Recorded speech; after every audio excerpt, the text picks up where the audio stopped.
Hi everyone, আসসালামু আলাইকুম। সবাই কেমন আছেন? অনেক দিন পর ভিডিও নিয়ে আসলাম, প্রায় ১২ দিন, তাই না?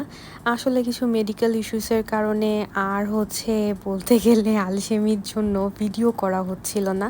রান্নাবান্না মোটামুটি প্রায় প্রত্যেক দিনই এটা ওটা করেছি। যেমন মাছ ভাজা, তরকারি এগুলো করাই হয়। কিন্তু আসলে ভিডিও করার মতো প্রিপারেশন নেওয়া হয় না। মেন্টালিটিটাও ওরকম ছিল না মানে যে ভিডিও করব। তো গতকাল বিরিয়ানি রান্না করছিলাম, তো ভাবলাম না, it's high time I need to make another video. তো এখানে আমি রাঁধুনি গুঁড়া মশলা দিয়ে বিরিয়ানি রান্না করছি। মাঝখানে না, এখানে মাইদিন নামে একটা সুপার শপ আছে যেখানে পাকিস্তানি বিরিয়ানি মশলা পাওয়া যায়। তো আমি ভাবলাম যে এটা একটু ট্রাই করা উচিত। ওদিন আমি আসলে ভিডিও করার কোনো প্রিপারেশান নিইনি, মাথায়ও ছিল না, জাস্ট আর কি ট্রায়াল ছিল। চিকেন বিরিয়ানি রান্না করেছিলাম। মানে সত্যি কথা, পাকিস্তানি আর ইন্ডিয়ান বিরিয়ানিতে বা ওদের খাবারে অনেক বেশি গরম মশলা, স্টার অ্যানিস এগুলো ইউজ করে। এগুলো মানে সহ্য করতে পারি না আমি।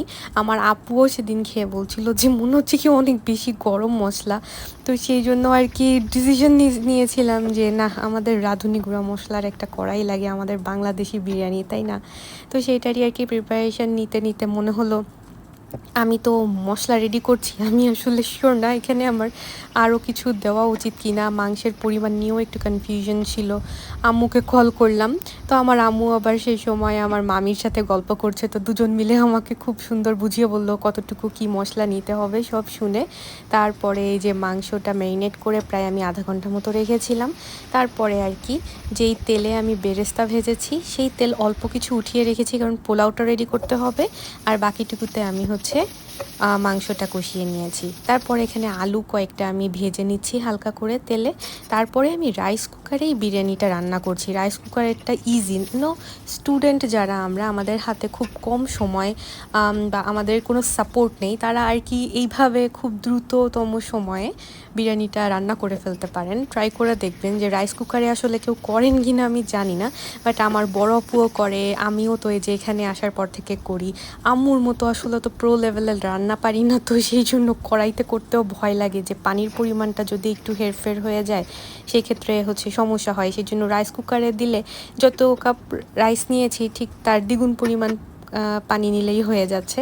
তো আমি এখানে গরম মশলা অল্প কিছু দিয়েছি, দারচিনি, লবঙ্গ আর গোলমরিচ, এলাচ এগুলো তেলে ভেজে নিয়ে আমি চালটা ভেজে নিয়েছি।